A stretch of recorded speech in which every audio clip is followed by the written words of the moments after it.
പരിശുദ്ധമായ റമളാൻ മാസം നമ്മൾ തറാവീഹ് കഴിഞ്ഞ് കിടന്നുറങ്ങി അത്താഴ സമയത്ത് നമ്മൾ ഉണരാറുണ്ട്.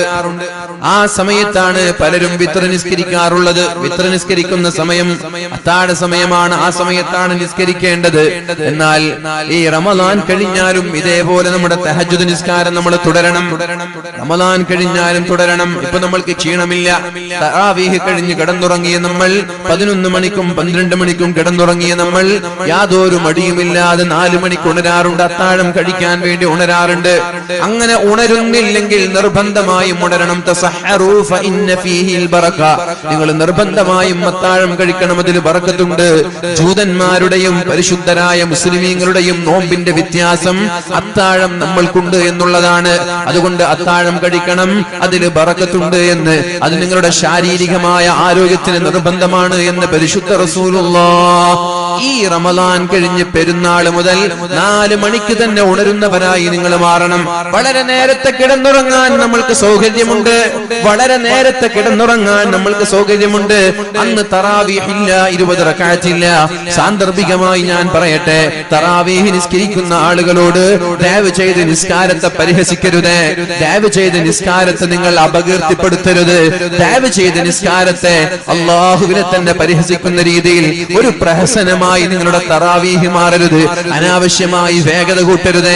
എന്തേ പരിശുദ്ധമായ റമളാനിൽ തറാവീഹ് നിസ്കരിക്കാൻ ഒരു 10-15 മിനിറ്റ് കൂടിപ്പോയാൽ എന്തേ? അത് അദബുകേടാണ് മുഅ്മിനീങ്ങളെ. നിങ്ങൾ നിസ്കരിച്ചില്ലെങ്കിൽ അല്ലാഹു ചോദ്യം ചെയ്യില്ല. എന്തേ നിങ്ങൾ തറാവീഹ് നിസ്കരിക്കാത്തത് എന്ന് അല്ലാഹു നിങ്ങളെ ചോദ്യം ചെയ്യില്ല. അത് നിർബന്ധമായ ഫർളല്ല മുഅ്മിനീങ്ങളെ.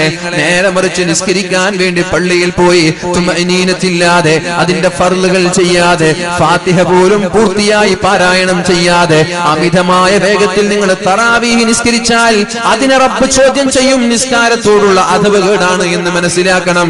തിരക്കുള്ളവർ നിസ്കരിക്കേണ്ട, തിരക്കുള്ളവർ കിടന്നുറങ്ങിക്കോളൂ. തിരക്കുണ്ടെങ്കിൽ നിസ്കാരത്തെയല്ല നിങ്ങൾ കുറയ്ക്കേണ്ടത്, വേഗത കൂട്ടേണ്ടത് നിസ്കാരത്തെയല്ല. നിസ്കാരത്തിനിടയിലുള്ള ചില ദിക്റുകൾ ഉണ്ടല്ലോ, ആ ദിക്റ് കുറച്ചാലും പ്രശ്നമല്ല. നിസ്കാരത്തെ ദയവ് ചെയ്ത് നിങ്ങൾ അമിതമായ വേഗത്തിൽ പ്രഹസനമായി കാണരുത്. കഴിയുന്ന ആളുകൾ മാത്രം നിസ്കരിച്ചാൽ മതി. ആസ്വദിച്ചുകൊണ്ട് നിസ്കരിക്കാൻ നമ്മൾ തയ്യാറാവണേ. എന്റെ പ്രിയമുള്ള ചെറുപ്പക്കാരോട് നിങ്ങളോട് പറയുകയാണ്, എവിടെയാണ് വളരെ വേഗത്തിൽ നിസ്കാരം തീരുന്നത് എന്ന് നോക്കി അവിടേക്ക് ഓടിപ്പോവാതെ എവിടെയാണൊന്ന് ആശ്വാസത്തോടു കൂടി ഒന്ന് റാഹത്തായി നിസ്കരിക്കാൻ കഴിയുന്നത് അവിടെ പോയി നിസ്കരിക്കണം. വളരെ ഭംഗിയായി ഖുർആൻ പാരായണം ചെയ്യണം. ഫാത്തിഹ പാരായണം ചെയ്ത് കഴിഞ്ഞാൽ നിർബന്ധമായും മുഅ്മിനീങ്ങൾക്ക് ഫാത്തിഹ ഓതാനുള്ള സമയം ഇമാമുമാര് കൊടുക്കണം. വെറുതെ ഒരു കടപ്പാടായി, വെറുതെ ഒരു ബാധ്യതയായി തറാവീഹ് നിസ്കരിച്ച് തലകുത്തി മറിഞ്ഞതുകൊണ്ട് ഒരു പ്രയോജനവും നമ്മൾക്കില്ല. അതിനു പകരം അല്ലാഹുവിന്റെ ശിക്ഷ വരെ ലഭിക്കാൻ അത് കാരണമാകും. കാരണം നിസ്കാരത്തിനൊരു മര്യാദയുണ്ട്, ഇബാദത്തുകൾക്കൊരു മര്യാദയുണ്ട്. ആ മര്യാദയെ ചോദ്യം ചെയ്യുന്ന രീതിയിലുള്ള നിസ്കാരം നമ്മുടെ ഭാഗത്ത് നിന്ന് വന്നു പോയാൽ അത് അപകടം തന്നെയാണ്. അതുകൊണ്ട് സൂക്ഷിക്കണമെന്ന് ഞാൻ സാന്ദർഭികമായി പറയുകയാണ്. ഇത് കഴിഞ്ഞ് തഹജ്ജുദ് നിസ്കരിക്കാൻ നമ്മൾ ഉണർന്നാൽ എല്ലാ ദിവസവും വിത്ർ നിസ്കാരത്തെ തഹജ്ജുദിലേക്ക് മാറ്റിവെച്ച് ആ വിത്ർ നിസ്കാരത്തിന്റെ സുജൂദിൽ കിടന്നുകൊണ്ട് അല്ലാഹുവിനോട് ദുആ ചെയ്യണം. അല്ലാഹുമ്മഗ്ഫിർ ലനാ ولوالدينا ربنا ارحمهم كما ربونا صغارا اللهم اغفر لنا ولوالدينا ربنا ارحمهم كما ربونا صغارا അല്ലാഹുവേ, ഞങ്ങളുടെ മാതാപിതാക്കൾക്ക് നീ പുറത്തു കൊടുക്കണേ അല്ലാ. എങ്ങനെയാണോ വളരെ ചെറുപ്പത്തിൽ ഞങ്ങളെ പോറ്റി വളർത്തിയത് അതേപോലെ ഞങ്ങളുടെ മാതാപിതാക്കളെ വാർദ്ധക്യകാലത്ത് നീ ഏറ്റെടുക്കണേ അല്ലാ. അഥവാ അവർക്ക് മാരകമായ രോഗങ്ങൾ നൽകല്ലേ അല്ലാ, വാർദ്ധക്യ സഹജമായ പ്രയാസങ്ങൾ നൽകല്ലേ റബ്ബേ. വളരെ റാഹത്തോടെ ആഫിയത്തോടെ ജീവിച്ച് അന്തസ്സായി ജീവിച്ച് ഈമാൻ സലാമത്തായി ലോകത്തോട് വിട പറയാൻ എന്റെ മാതാപിതാക്കൾക്ക് തൗഫീഖ് നൽകണേ എന്നാണ് ആ പ്രാർത്ഥനയുടെ അർത്ഥം. അങ്ങനെയാണ് സുജൂദിൽ കിടന്നുകൊണ്ട് ദുആ ചെയ്യണം. നിങ്ങളുടെ മാതാപിതാക്കൾക്ക്, ലോകത്തുള്ള സർവ്വ മുഅ്മിനീങ്ങൾക്കും ദുആ ചെയ്യണം സുജൂദിൽ കിടന്നുകൊണ്ട്. അല്ലാഹുമ്മ ഗ്ഫിർ ലിൽ മുഅ്മിനീന വൽ മുഅ്മിനാത്ത് വൽ മുസ്ലിമീന വൽ മുസ്ലിമാത്ത് അൽ അഹ്യാഇ മിൻഹും വൽ അംവാത്ത് അല്ലാഹുവേ മുഅ്മിനീങ്ങളായ മുഅ്മിനാത്തുകളായ ആളുകൾക്ക് നീ മാപ്പ് നൽകണേ റബ്ബേ. മുസ്ലിമീങ്ങളായ മുസ്ലിമാത്തുകളായ ആളുകൾക്ക് നീ മാപ്പ് നൽകണേ റബ്ബേ. അൽഹയാഇ മിൻഹും വൽ അംവാത്, അതിൽ ജീവിച്ചിരിക്കുന്ന ആളുകൾക്കും മരിച്ചുപോയ ആളുകൾക്കും അഥവാ തുടക്കം മുതൽ ഇന്നേ വരെ എല്ലാ ഇവിടെ ജനിച്ച സർവ്വ മുഅ്മിനീങ്ങൾക്ക് വേണ്ടി നമ്മൾ പ്രാർത്ഥിച്ചാൽ ഒരു മുഅ്മിനിന് ഒരു പ്രതിഫലം എന്ന രീതിയിൽ അല്ലാഹു നമ്മൾക്ക് പ്രതിഫലം നൽകുമെന്നാണ്. അതുകൊണ്ട് നമ്മുടെ തഹജ്ജുദ് എന്നുള്ളത് ലോക മുസ്ലിമീങ്ങൾക്ക് റഹ്മത്തായി നമ്മുടെ തഹജ്ജുദ് മാറണം, ലോക മുസ്ലിമീങ്ങൾക്ക് റാഹത്തായി നമ്മുടെ തഹജ്ജുദ് മാറണം. അതുകൊണ്ട് നമ്മുടെ സുജൂദിൽ കിടന്നുകൊണ്ട് അവർക്ക് വേണ്ടി ദുആ ചെയ്യാൻ നമ്മൾ മറന്നു പോവരുത് മുഅ്മിനീങ്ങളെ. പ്രത്യേകിച്ച് നമ്മുടെ മാതാപിതാക്കൾക്ക് നിസ്കാരം കഴിഞ്ഞാലും മാതാപിതാക്കൾക്ക് വേണ്ടി ദുആ ചെയ്യാൻ മറന്നു പോവരുത്. കാരണം നമ്മളാക്കിയത് നമ്മുടെ മാതാപിതാക്കളാണ്, നമ്മളാക്കിയത് നമ്മുടെ മാതാപിതാക്കളാണ്. അതിനോടൊപ്പം ചേർത്ത് പറയാനുള്ള ഒരു വിഷയം എന്റെ പ്രിയപ്പെട്ട മാതാപിതാക്കളോട് പറയാനുള്ളത്, എന്റെ പ്രിയപ്പെട്ട മാതാപിതാക്കളോട് പറയാനുള്ളത്, മക്കൾക്കുള്ള വഴികാട്ടിയായി നിങ്ങൾ മാറണം. മക്കളുടെ വഴികാട്ടിയായി നിർബന്ധമായും നിങ്ങൾ മാറേണ്ടതുണ്ട്. മക്കൾ എപ്പോഴെങ്കിലും തോറ്റുപോയെന്ന് വിചാരിച്ചാൽ, മക്കൾ എപ്പോഴെങ്കിലും തോറ്റുപോകുമെന്ന് വിചാരിച്ചാൽ, എപ്പോഴെങ്കിലും മക്കള് പരാജയപ്പെടുമെന്ന ഒരു ഭീതി മക്കൾക്കുണ്ടെങ്കിൽ, ഏതെങ്കിലും ഒരു വിഷയത്തിൽ മക്കൾ പരാജയപ്പെട്ടു പോവുകയാണ്, അവരുടെ ശുഭപ്രതീക്ഷ നഷ്ടപ്പെടുകയാണ്, ശുഭാപ്തി വിശ്വാസം നഷ്ടപ്പെടുകയാണ് എന്നൊക്കെ തോന്നിയാൽ നിർബന്ധമായിട്ടും നമ്മൾ അവർക്ക് കരുത്താകണം. മാതാപിതാക്കൾ അവർക്ക് കരുത്തായി മാറണം. നിങ്ങൾ അവരെ നിരാശരാക്കാൻ പാടില്ല. നിങ്ങൾ കാരണത്താൽ അവർ നിരാശരായി മാറാൻ പാടില്ല. നിങ്ങൾ കാരണം അവർക്ക് കരുത്ത് ലഭിക്കണം. പാകിസ്ഥാനിലെ മുനീബ മസാരി എന്ന് പറയുന്ന ഒരു ചെറുപ്പക്കാരിയുടെ കഥ വളരെ ഇൻസ്പിറേഷൻ നൽകുന്ന, ആവേശം നൽകുന്ന കഥയാണത്. പിതാവ് പറഞ്ഞതുപോലെ മാതാവ് പറഞ്ഞതുപോലെയാണ്. എല്ലാവരും തറവാട്ടുകാരായ കുടുംബക്കാർ, മാന്യരായ കുടുംബക്കാരൊക്കെ മാതാപിതാക്കൾ പറഞ്ഞതുപോലെയാണ് കല്യാണത്തിന് തയ്യാറാവുക. പെണ്ണിന് ഇഷ്ടപ്പെട്ടാലും ഇഷ്ടപ്പെട്ടില്ലെങ്കിലും മാതാപിതാക്കൾക്ക് ഇഷ്ടപ്പെട്ടാൽ അവർ ചോദിക്കും കല്യാണം കഴിക്കാൻ തയ്യാറാണോ എന്ന്. ആ സമയത്ത് പെണ്ണ് പറയും, ഉപ്പ നിങ്ങൾക്ക് ഇഷ്ടമാണെങ്കിൽ, ഉമ്മ നിങ്ങൾക്ക് ഇഷ്ടമാണെങ്കിൽ ഞാൻ കല്യാണം കഴിക്കാൻ തയ്യാറാണെന്ന് പറഞ്ഞ് കല്യാണം കഴിക്കും. ഒരുപക്ഷെ അവരുടെ ദാമ്പത്യ ജീവിതം അവർക്ക് തുടക്ക സമയത്ത് അത്ര രസകരമായി തോന്നൂല. പിന്നെ അത് ശരിയാകുമെങ്കിലും ആദ്യ കാലഘട്ടങ്ങളിൽ മനസ്സുകൊണ്ട് ഒരു പക്ഷേ തൃപ്തിപ്പെടാൻ ആ പെണ്ണിന് കഴിഞ്ഞുകൊള്ളണമെന്നില്ല. അതുപോലെ ഒരു ദാമ്പത്യ ജീവിതമാണ് ഈ മുനീബ എന്ന് പറയുന്ന പാകിസ്ഥാനിയായ പെണ്ണിനുണ്ടായത്. 2-3 വർഷങ്ങൾക്ക് ശേഷം ഭർത്താവിന്റെ കൂടെ യാത്ര ചെയ്യുമ്പോൾ വലിയൊരു ആക്സിഡന്റിൽ വിടുകയും തന്റെ 2 കാലുകൾ നഷ്ടപ്പെടുകയാണ്, തന്റെ സ്പൈനൽ കോഡിന് ക്ഷതമേൽക്കുകയാണ്, തന്റെ ഗർഭപാത്രത്തിന് ക്ഷതമേൽക്കുകയാണ്. ഇനി ഒരിക്കലും പ്രസവിക്കാൻ കഴിയില്ല എന്ന് ഡോക്ടർമാര് വിളിച്ചു പറയുന്നുണ്ട്. ഇനി ഒരിക്കലും നടക്കാൻ കഴിയില്ല എന്ന് ഡോക്ടർമാര് വിളിച്ചു പറയുന്നുണ്ട്. അങ്ങനെ ഒരുപാട് 6 മാസക്കാലത്തോളം ഹോസ്പിറ്റലിൽ കിടന്നിട്ട് ഹോസ്പിറ്റലിന്റെ ചുമരുകൾ കണ്ട് ജീവിതം മടുത്തിട്ട് ഹോസ്പിറ്റലിൽ നിന്ന് ഡിസ്ചാർജ് ആയി വീട്ടിലേക്ക് എത്തിയപ്പോഴാണ് ഇരിക്കാൻ പോലും കഴിയാത്ത പ്രയാസം തോന്നിയത്. അങ്ങനെയാണ് ഡോക്ടർമാർ ആ പെണ്ണിനോട് പറഞ്ഞത്, നീ ഇനി മുതൽ ഇരിക്കാൻ പാടില്ല, നിന്റെ സ്പൈനൽ കോഡിന് കാര്യമായ തകരാറുണ്ട് എന്ന്. അങ്ങനെയാണ് 3 വർഷത്തോളം കിടന്ന കിടപ്പിൽ മലർന്നു കിടക്കേണ്ടി വന്നത്. ലോകത്തിന്റെ സർവ്വവാതിലുകളും അടക്കപ്പെടുകയാണ്. ഭർത്താവ് ഡിവേഴ്സ് ചെയ്യുകയാണ്, ഭർത്താവ് ഒഴിവാക്കിക്കൊണ്ട് പോവുകയാണ്. കാരണം പ്രസവിക്കാത്ത പെണ്ണിനിക്ക് എന്തിനാണെന്ന് പറഞ്ഞ് ഭർത്താവ് ഒഴിവാക്കി പോകുന്നുണ്ട്.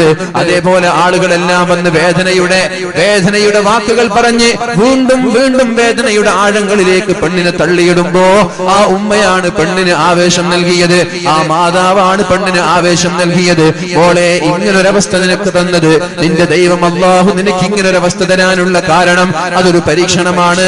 ഇത് മുതലായിരിക്കും അല്ലാഹു നല്ല ഒരു സാഹചര്യം നിനക്ക് എടുത്തു വെച്ചിരിക്കുന്നത്. ഇത് കാരണത്താൽ നിന്റെ രക്ഷിതാവ്, ഇത് കാരണത്താൽ നിന്റെ ദൈവം ഇതിനേക്കാളും നല്ലൊരു ഭാവി നിനക്ക് എടുത്തു വെച്ചിരിക്കുകയാണ്.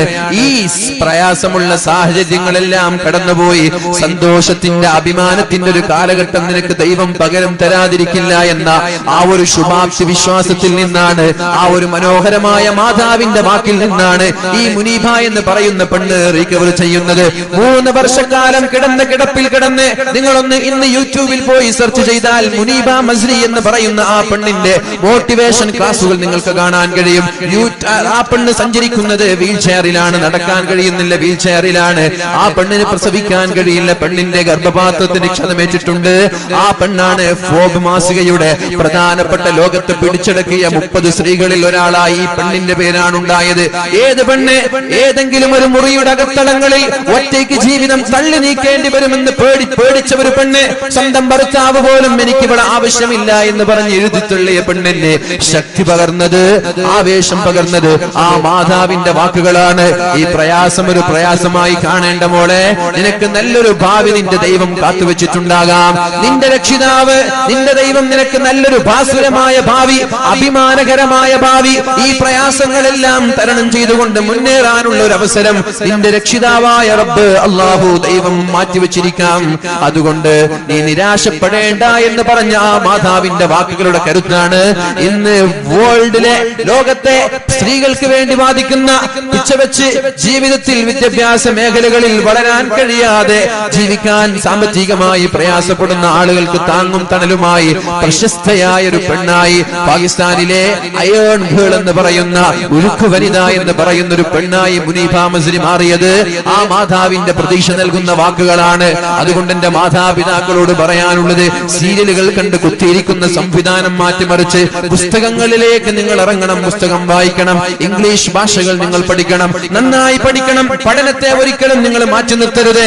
സ്ത്രീകൾ പഠിക്കട്ടെ, നന്നായി പഠിക്കണം, നന്നായി വളരണം. നമ്മുടെ സ്ത്രീകളാണ് മക്കളെ വാർത്തെടുക്കേണ്ടത്, നമ്മുടെ ഉമ്മമാരാണ്, പിതാവല്ല. പിതാവിന് കഴിയില്ല ഒരു മക്കളെ വാർത്തെടുക്കാൻ, ലോകത്തിന്റെ ഇതിഹാസങ്ങളാക്കി മക്കളെ മാറ്റാൻ ഒരു പിതാവിന് കഴിയില്ല. പിന്നെ ആർക്കാണത് കഴിയുന്നത്? മാതാവിനാ കഴിയുക. ഉമ്മമാരെ, നിങ്ങൾ പഠിക്കണം, നിങ്ങൾ വളരണം, നിങ്ങൾ ഇനിയും വായിക്കണം, വായിച്ചുളരണം, നല്ല കാഴ്ചപ്പാടുകൾ ഉള്ളവരായി നിങ്ങൾ മാറണം. കരിങ്കല്ലത്താണി എന്ന് പറയുന്ന പ്രദേശത്തെ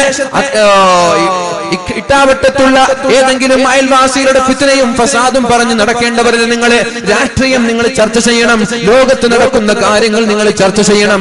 എല്ലാ വിഷയങ്ങളിലും നിങ്ങൾക്ക് കാഴ്ചപ്പാടുകൾ വേണം, എല്ലാ വിഷയങ്ങളിലും കാഴ്ചപ്പാട് വേണം.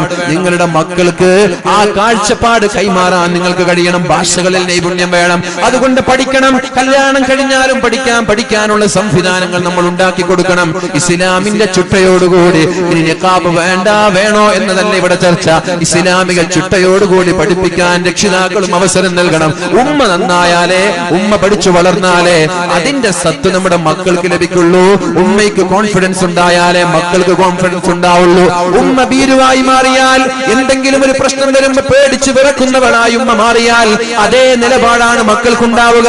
പ്രതിസന്ധി ഘട്ടങ്ങളിൽ പിടിച്ചു നിൽക്കാനും അതിനെ പതറാതെ മറികടക്കാനുമുള്ള ആവേശം ഉമ്മമാരെ നിങ്ങൾക്കുണ്ടാവണം. നിങ്ങളാണ് മക്കൾക്ക് ധൈര്യം നൽകേണ്ടത്. അല്ലാഹു റബ്ബ് സുബ്ഹാനഹു വ തആല നമ്മുടെ മക്കളെ ഉന്നതങ്ങളിൽ നിന്ന് ഉന്നതങ്ങളിലേക്ക് അല്ലാഹു എത്തിച്ചു തരട്ടെ. മഹാനായ അബ്ദുല്ലാഹി ഇബ്നു അബ്ബാസ് റളിയല്ലാഹു അൻഹു പറഞ്ഞു, വബിൽ വാലിദൈനി ഇഹ്സാന, നിങ്ങൾ നിങ്ങളുടെ മാതാപിതാക്കളോട് മാന്യമായി പെരുമാറണം എന്നതിൽ അദ്ദേഹം തഫ്സീറിലൂടെ അദ്ദേഹം പറഞ്ഞു, നീ നിന്റെ വസ്ത്രം നിന്റെ മാതാപിതാക്കളുടെ മുമ്പിൽ വെച്ച് കൊടയാൻ പാടില്ല. നിന്റെ കുപ്പായം നീ ഉമ്മയുടെ മുമ്പിൽ വെച്ച് കുപ്പായം കൊടയാൻ പാടില്ല, തുണി കൊടയാൻ പാടില്ല. നിന്റെ പിതാവിന്റെ മുമ്പിൽ വെച്ച് നിന്റെ വസ്ത്രം നീ കൊടയാൻ പാടില്ല. കാരണം ആ കുപ്പായത്തിലുള്ള പൊടിപടലങ്ങൾ, ആ തലപ്പാവിലുള്ള പൊടിപടലങ്ങൾ, പർദ്ദയിലുള്ള പൊടിപടലങ്ങൾ, ടവലിലുള്ള പൊടിപടലങ്ങൾ, അത് നിന്റെ പിതാവിനെ, നിന്റെ മാതാവിനെ ബാധിക്കാൻ സാധ്യതയുണ്ട്. അവരുടെ ശരീരത്തിലേക്ക് കടന്നു പോകാൻ സാധ്യതയുണ്ട്. അതുകൊണ്ട് അവരുടെ മുമ്പിൽ വെച്ച് നിങ്ങൾ പൊടി പുരളാൻ സാധ്യതയുള്ള നിങ്ങളെ കൈകൾ പോലും ഇങ്ങനെ കൊട്ടാൻ പാടില്ല. മാതാപിതാക്കളുടെ മുമ്പിൽ വസ്ത്രം കുടയുന്നത്, കൈകൾ കൊട്ടുന്നത്, അടിച്ചു വാരുന്നത് വരെ, സ്വന്തം വീടടിച്ചു വാരുമ്പോ മാതാപിതാക്കളുടെ വീടൊക്കെ നിങ്ങൾ വൃത്തിയാക്കി കൊട്ടി വൃത്തിയാക്കും. ആ സമയത്ത് മാതാപിതാക്കളുടെ ശരീരത്തിലേക്ക് പൊടിപടലങ്ങൾ പടരാതെ സൂക്ഷിക്കാൻ ശ്രദ്ധിക്കണമെന്ന് മഹാനായ അബ്ദുല്ലാഹി ഇബ്നു അബ്ബാസ് റളിയല്ലാഹു അൻഹു വഖുൽ ലഹുമാ ഖൗലൻ കരീമാ, വളരെ മാന്യമായ സംസാരം മാത്രമേ അവരോട് സംസാരിക്കാൻ പാടുള്ളൂ. സഈദ് ഇബ്നുൽ മുസയ്യിബ് റളിയല്ലാഹു അൻഹു പറയുന്നുണ്ട്, മാതാപിതാക്കളോട് എങ്ങനെയാണ് മക്കൾ പെരുമാറേണ്ടത്, ഏത് രീതിയിലാണ് പെരുമാറേണ്ടത്? ഖൗല ഖബൂലിൽ അബ്ദിൽ മുദ്നിബി ലിസയ്യിദിൽ ഫളി. ഗൗരവക്കാരനായ ദേശക്കാരനായ ഒരു യജമാനന്റെ മുമ്പിൽ തെറ്റുകാരനായ ഒരു അടിമ എങ്ങനെയാണോ നിൽക്കുന്നത്, ലാത്തി പിടിച്ചു നിൽക്കുന്ന പോലീസുകാരന്റെ മുമ്പിൽ കുറ്റവാളിയായ ഒരു തെറ്റു ചെയ്ത ഒരു കുറ്റവാളി എങ്ങനെയാണോ നിൽക്കുന്നത്, അതേപോലെയാണ് കോടതിയുടെ വക്കീലിന്റെ മുമ്പിൽ എങ്ങനെയാണോ ഒരു കുറ്റക്കാരൻ പോയി നിൽക്കുന്നത്, അതേപോലെ മാതാപിതാക്കളുടെ മുമ്പിൽ ഭയത്തോടുകൂടി ബഹുമാനത്തോടുകൂടി നിൽക്കണം. എല്ലാ സമയവും ഇതുപോലെയാണ് നിൽക്കേണ്ടത്. നെഞ്ചു വിരിച്ചിട്ടല്ല, കാലിന്റെ മുകളിൽ കാല് കയറ്റി വെച്ചിട്ടല്ല സ്വന്തം മാതാപിതാക്കളുടെ മുമ്പിൽ സംസാരിക്കേണ്ടത്.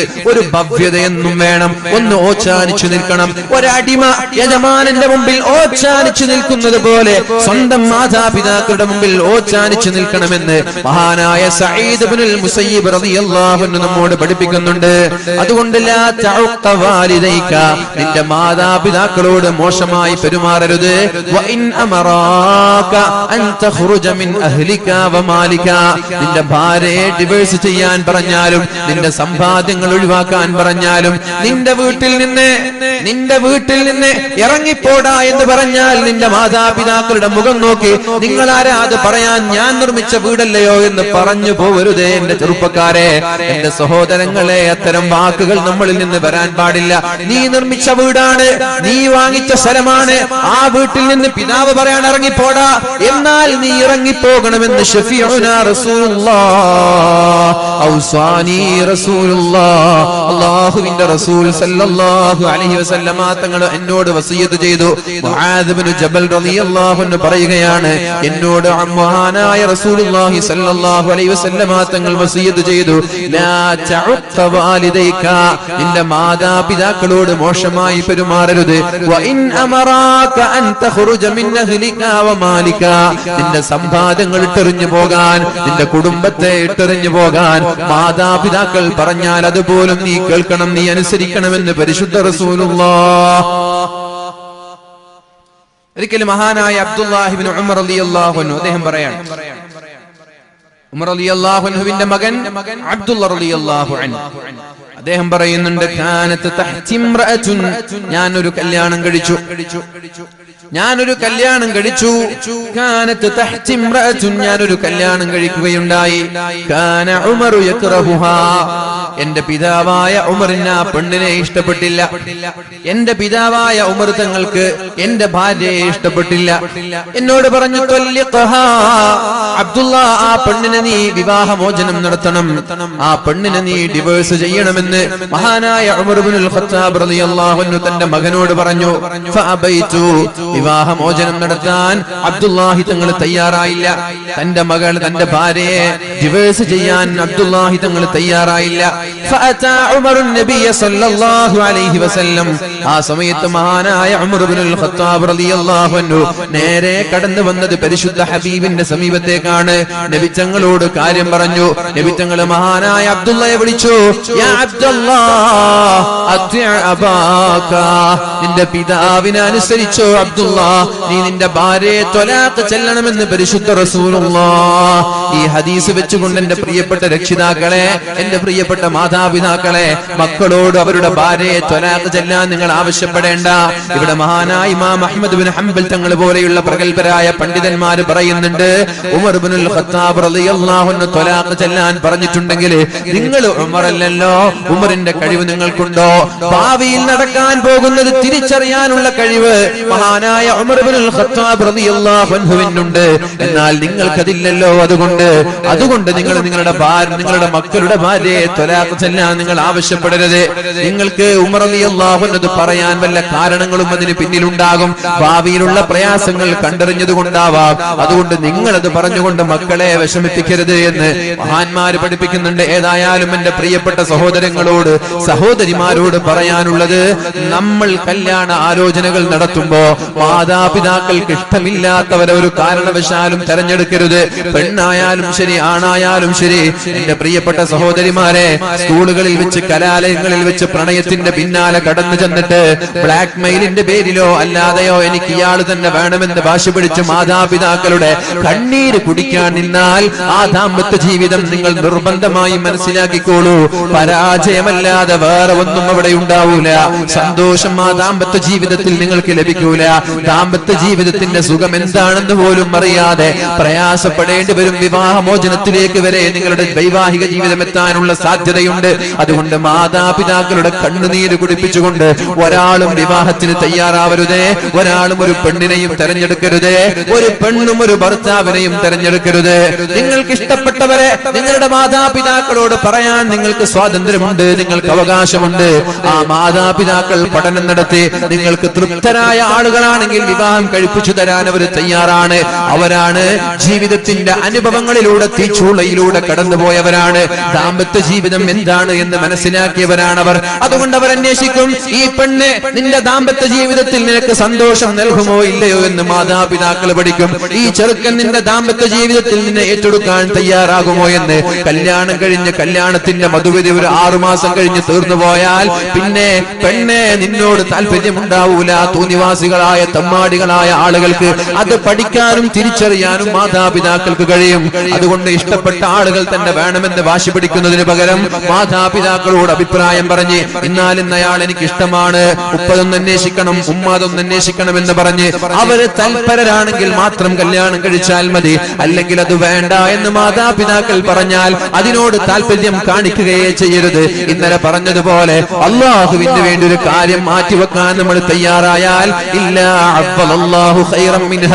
അതിനേക്കാളും നല്ല ഒരു പകരം അള്ളാഹു നൽകുമെന്ന് പരിശുദ്ധ റസൂലുള്ളാഹ്